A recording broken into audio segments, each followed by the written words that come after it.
Thank you for tuning in to Koppen with Comic. I'm Brian Koppen, and we're here with comic Blair Dawson.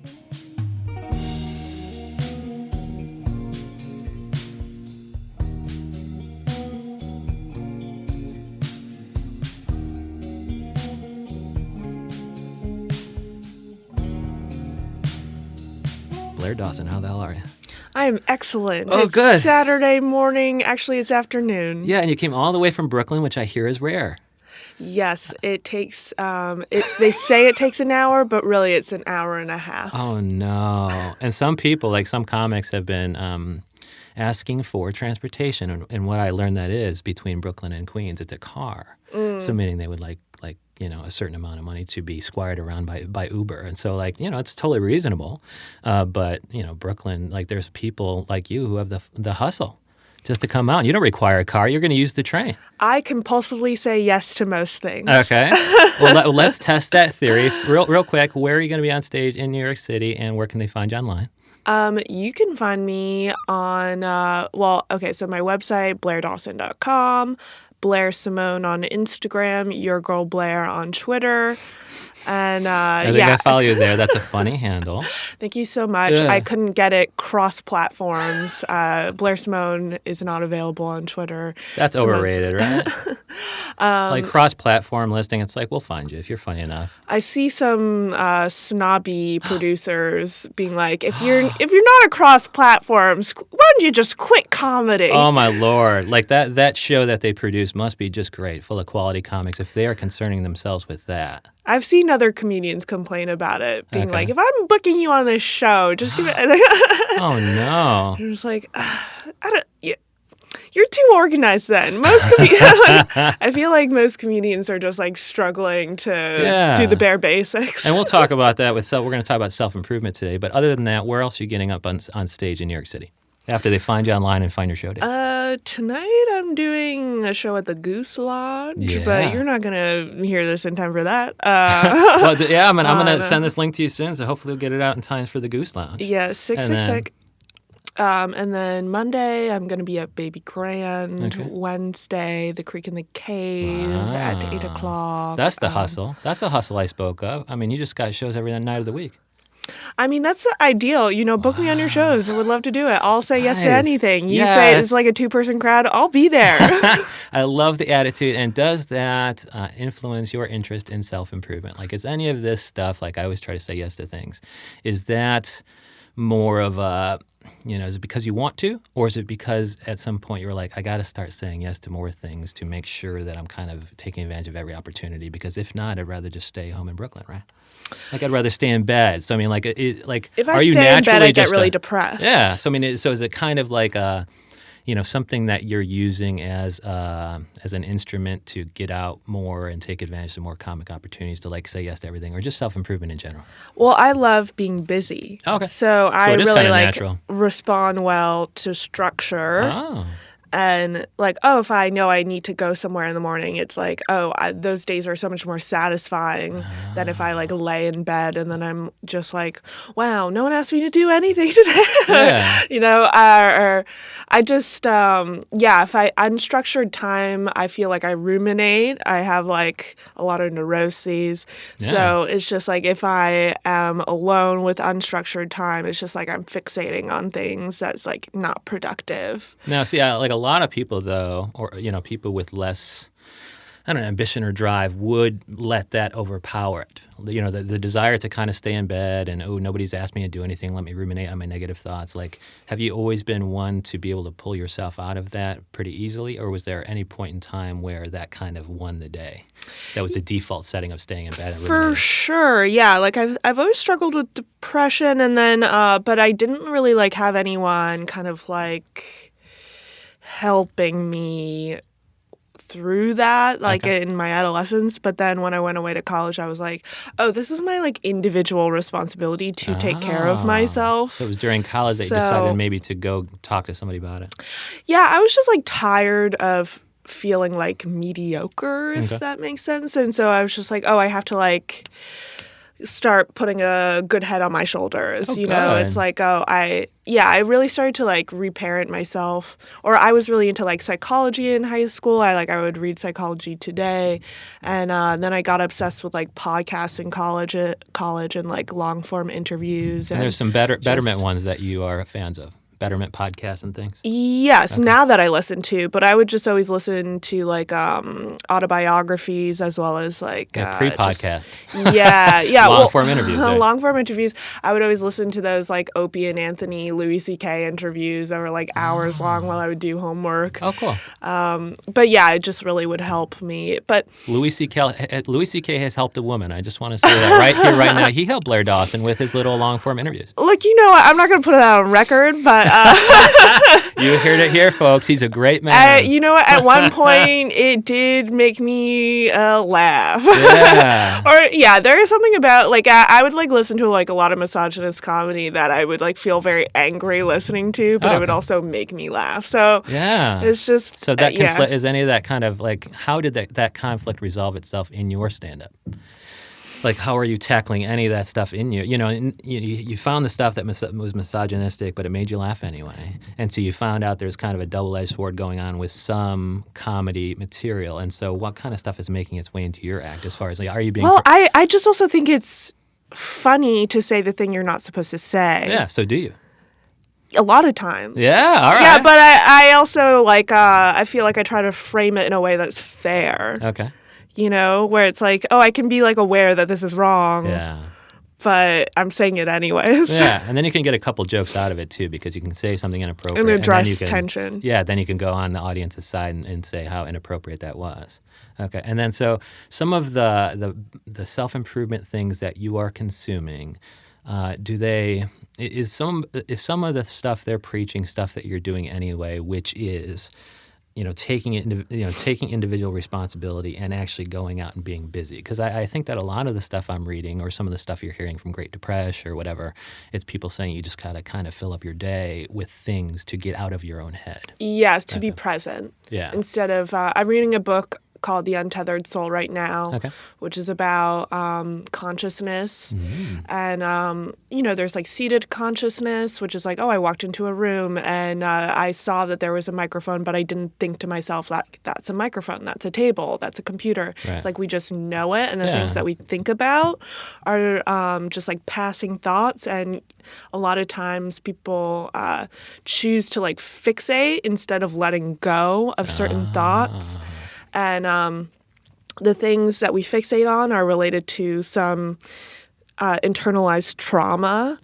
And a lot of times we like build our lives around that trauma, like the trauma being like metaphorically like a thorn. And it's just like, well, don't touch the thorn. And then you're just constructing your life out of fear instead of what you actually want. It's just like, pull don't out touch the thorn, don't pull touch the out- thorn. yeah. And it's like, you could just either let it go or like address the thorn. Yeah. Because then also you're less likely to fixate on certain thoughts that are passing, you're saying. It's like the thorn that's causing you to fixate on certain things. Yeah. Okay. Yeah.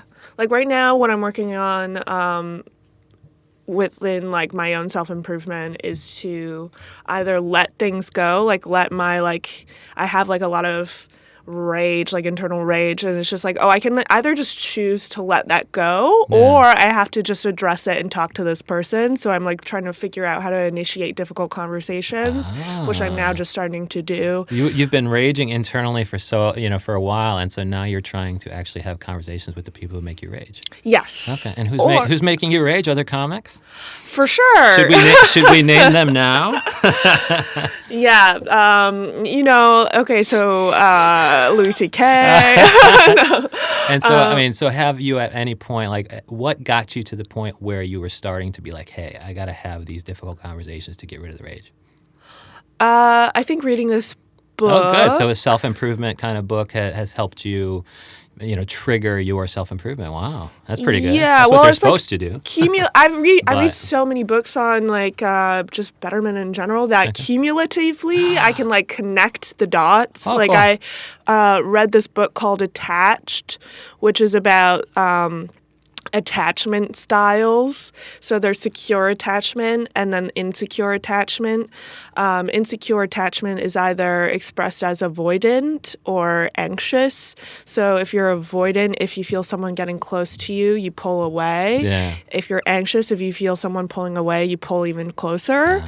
And secure, and just like the way that you communicate based on these attachment styles is very different. Like someone who's securely attached, or they just like they give so many examples of like the way to communicate and how someone responds. You'd be able to recognize their attachment style. And if you want to like attract secure relationships, it's like you need to be able to express your needs. Like a lot of anxious people never express their needs because they don't want to like push anyone away.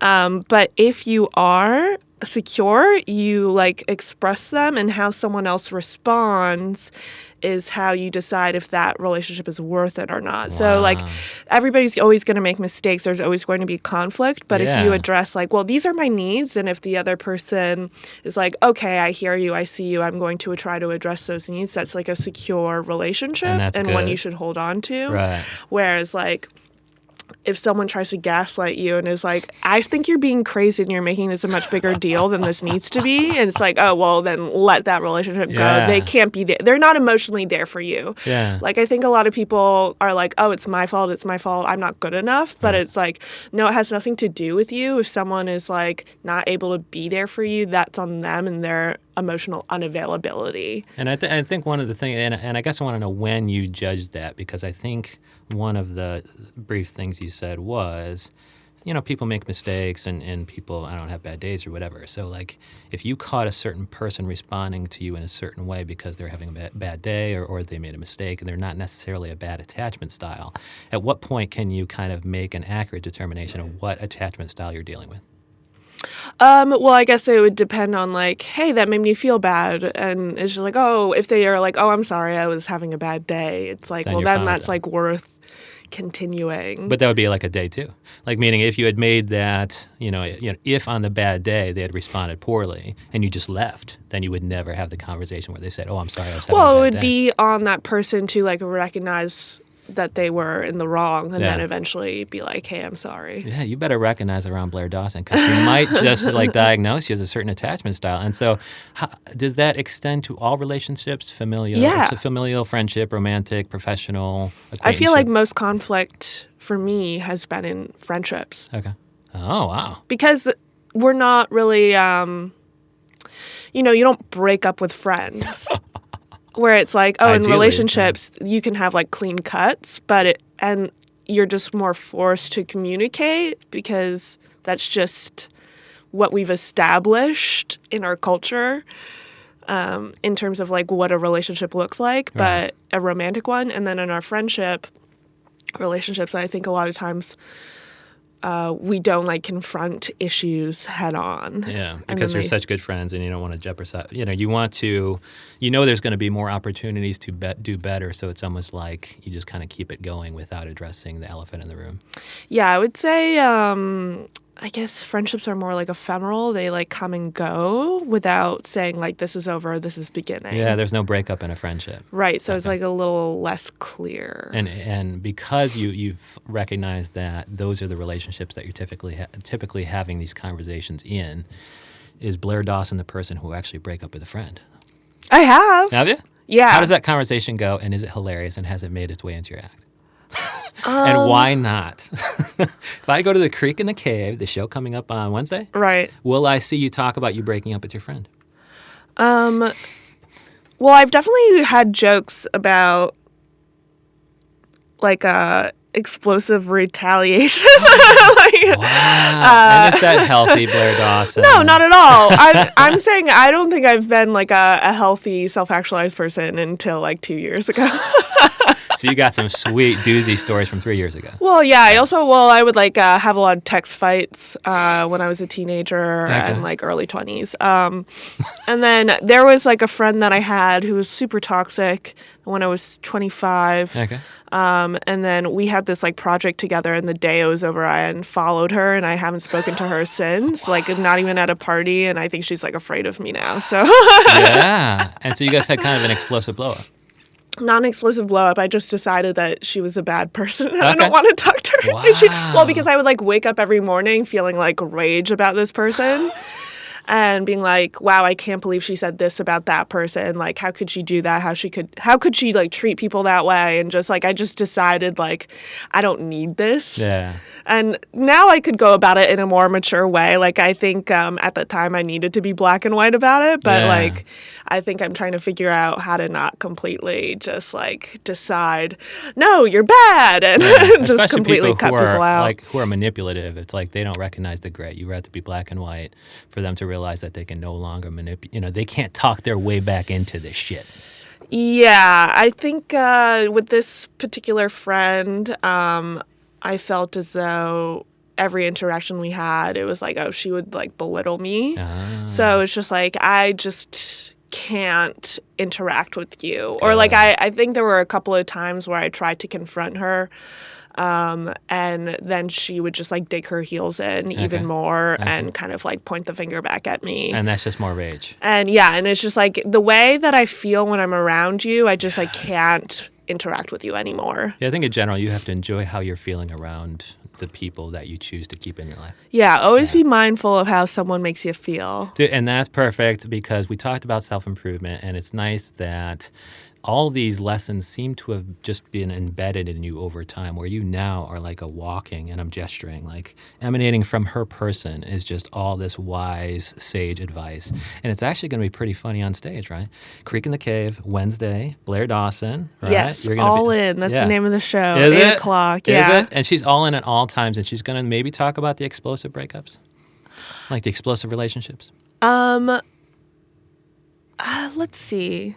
Or that I could- mean, maybe they're, well, kind of like at my own expense. I don't know. I don't really like tearing other people down. Oh, in good. my- She's gentle. Like sometimes she'll say shit, but then she'll say funny things on stage that might be inappropriate, but she will then recognize it's appropriate. So she's a little bit more gentle. So you can go to Creek in the Cave Wednesday, and then they Come can enjoy follow my gentle comedy. her gentle comedy. That's kind of vicious, but then it's gentle. Or I'll say a dark thing, but I'm smiling, so it's okay. She can get away with a lot. She's got a nice smile that she flashes, and you're like, I don't know if I should believe that this smile is kind and gentle. But Blair Dawson, thank you so much. Thank you.